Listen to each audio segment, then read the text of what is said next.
Porque, assim, na história, existe alguma motivação para toda essa perseguição do povo judeu ao longo da história da humanidade, cara? Acho que assim, o racismo é inerente, como eu falei aqui a última vez, infelizmente, de educação, de história que aconteceu na humanidade. Assim, a gente teve, durante os últimos 3.000 anos, 4.000 anos, a gente poderia voltar um pouco menos de tempo, voltar a 1.000 anos, a gente teve muita morte, perseguição, preconceito, onde as pessoas segregavam e se limitavam a viver entre os seus.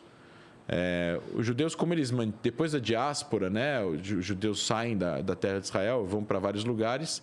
Os judeus eram diferentes do... Eles mantinham suas próprias tradições. Exato, mas isso chamava atenção, porque você não tem como esconder. A gente não está em 2022, onde você faz isso na tua casa, mas fora ninguém sabe quem você é. Não, existia um monte de regras, né, alimentícias, religiosas, de bebida, de vestimentos, de rezas. E naquela época as pessoas eram mais religiosas que hoje em dia, então você misturava as pessoas e as pessoas viam que as pessoas eram diferentes. Não só isso, tem uma questão, acho que Amos Oz, que é um escritor israelense, ele fala das palavras, que os judeus têm uma questão com as palavras. Eu acho que, como tem a primeira comunhão judaica, que é o fato de você fazer aquela reza com 13 anos, que é o Bar Mitzvah, você precisa saber ler a Torá, a Bíblia. Então, você ia lá, o teu pai, o teu tio ia lá com você, o teu irmão mais velho, quando você era pequeno, te ensinava as letras, te ensinava a ler. Só que a gente está falando de uma época que ninguém sabia ler e escrever, né? Porque há 500 anos atrás, antes, em 1400 e alguma coisa, teve a Revolução da Prensa, né? Que começou a fazer jornal e tal, não sei o quê. Então, a galera começou a saber ler e escrever. Isso é uma das coisas que revolucionou a Europa e fez a Europa sair da Idade Média para a Idade Moderna, Iluminismo e tudo mais. Mas, agora, enquanto a gente estava na Idade Média, a Europa se matando em guerras, onde só a nobreza e a realeza sabia ler e escrever ou tinha recursos, você tinha algumas comunidades, entre elas a comunidade judaica, os judeus que moravam nessas regiões, que sabiam ler e escrever, ou sabiam ler pelo menos. Então isso talvez destoava. Isso é uma teoria minha, né? Tá. Isso destoava não para bem nem para mal, mas destoava uma diferença. Né? Tá. Nem bom e nem ruim. Ele é diferente. Esse cara que sabe ler, que esquisito. Mais ou menos isso. Entendi. E isso acabava trazendo, não sei, preconceito. Então, os judeus, como eu falei aqui, eles eram o rabino Jonathan Sacks, que já faleceu, que era rabino-chefe da Inglaterra, ele falava, os judeus eram odiados por causa da sua religião, ao longo da Idade Média, falavam que os judeus traziam a peste, os judeus, enfim, inventavam, traziam doenças, tinha coisa relacionadas às bruxas também numa época e tudo mais. Depois a gente está falando de uma idade, de uma época de teoria de conspiração. Problemas sociais que acarretavam em fome e problemas políticos, os governos precisavam encontrar um bode expiatório. No fim do século XIX, a Rússia czarista encontrou o bode expiatório nos judeus, e aí teve lá os protocolos do Sábio de Sion, que é um documento extremamente antissemita, onde se cria toda essa imagem de um judeu poderoso, o judeu é dono disso, o judeu é dono daquilo, é tudo mentira. Se você for ver em números, não é real. A comunidade judaica é minúscula perto das outras populações, então não faz sentido. E aí começa, né, uma perseguição aos judeus na Rússia czarista, na época, no Império lá, que existia antes da União Soviética. E muitos judeus foram perseguidos e mortos nos pogroms, que é o chamado de perseguição aos judeus naquela região. O meu avô, pai da minha mãe, Saul Elfman, que já faleceu, fugiu da Rússia com os pais, em 1900 e bolinha, para a Argentina por causa disso. E parte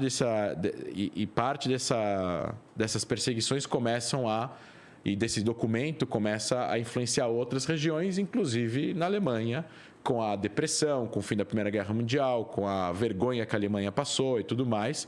E aí vem os nazistas, que além da perseguição às minorias, tinham uma questão racial com os judeus. Então, o nazismo não é uma opinião política, é uma opinião genocida. O nazista, ele faz parte da ideia do nazismo O nazista... Destruir outras... Matar outras pessoas, exatamente. Não é uma ideia, não é um conceito econômico, um conceito... Ele é... Para ele existir, ele precisa matar. Matar. Não prender, matar. Eliminar. Não, eu morreria provavelmente também, né? Todos nós. Nessa sala, provavelmente todo mundo. Então, assim, é uma...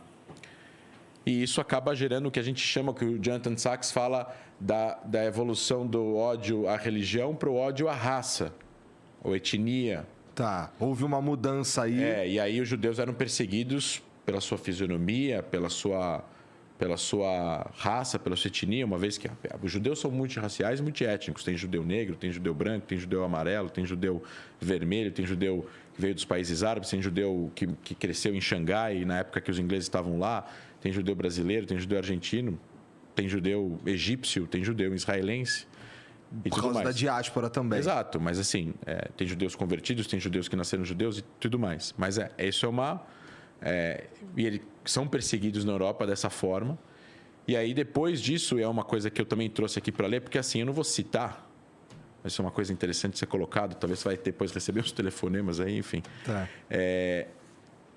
Teve um partido político desse tamanho no Brasil, não fazer propaganda, não vou falar.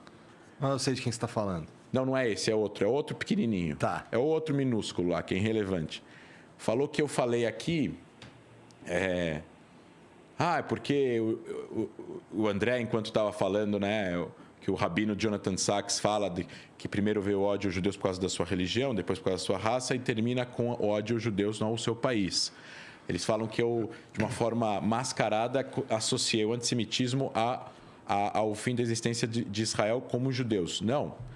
É o fim da existência de Israel como lar nacional para o povo judeu. E aí que eles erram. Eu não falei que é a crítica a Israel ou o fim a morte dos judeus em Israel. É o fim do Estado de Israel, da entidade política. Você tirar direitos políticos, aonde já existem direitos políticos, para 9 milhões e meio de pessoas, incluindo 2 milhões de pessoas que votam em Israel, que são cidadãos, que não são judeus, isso é uma violação dos direitos internacionais e do direito humano.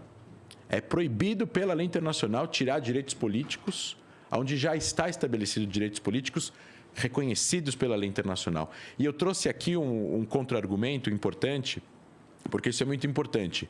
Quando o rabino fala, o Jonathan Sachs fala, o ódio exacerbado das pessoas contra o Estado de Israel, ele não está se referindo a críticas ao país, a divergências de políticas que o país tem com os palestinos ou em relação à sua política interna, por exemplo, na luta dos árabes israelenses por mais igualdade, etc. e tal, que é legítimo.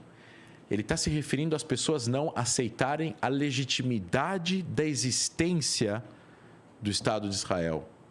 E esses partidos, pode perguntar para eles, eles não apoiam a existência ou a legitimidade da existência do Estado de Israel.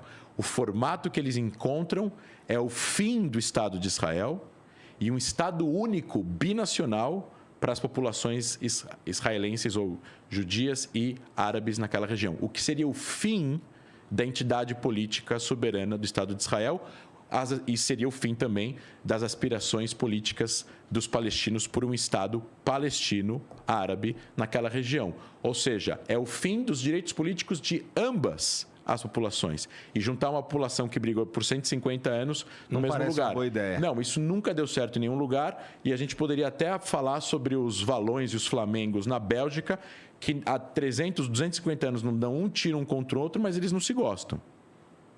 E isso é super problemático lá.